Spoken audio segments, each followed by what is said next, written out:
Considerations on the universe as a whole. If we ponder over the question as to how the universe, considered as a whole, is to be regarded, the first answer that suggests itself to us is surely this. As regards space and time, the universe is infinite. There are stars everywhere, so that the density of matter, although very variable in detail, is nevertheless on the average everywhere the same.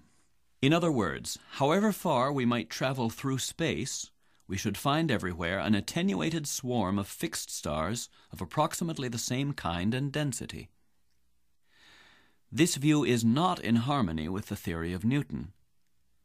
The latter theory rather requires that the universe should have a kind of center in which the density of the stars is a maximum, and that as we proceed outwards from this center, the group density of the stars should diminish, until finally, at great distances, it is succeeded by an infinite region of emptiness.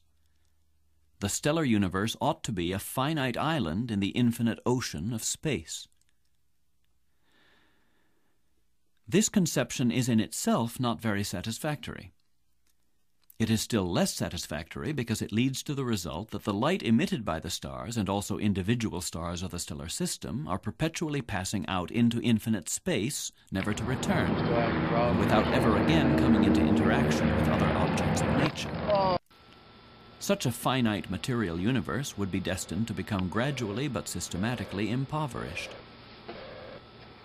In order to escape this dilemma, Seliger suggested a modification of Newton's law, in which he assumes that for great distances the force of attraction between two masses diminishes more rapidly than would result from the inverse square law.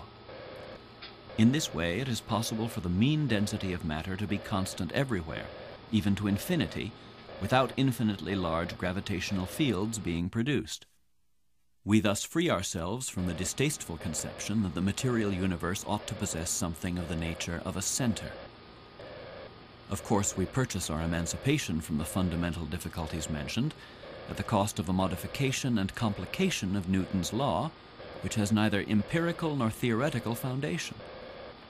We can imagine innumerable laws which would serve the same purpose without our being able to state a reason why one of them is to be preferred to the others. For any one of these laws would be founded just as little on more general theoretical principles as is the law of Newton.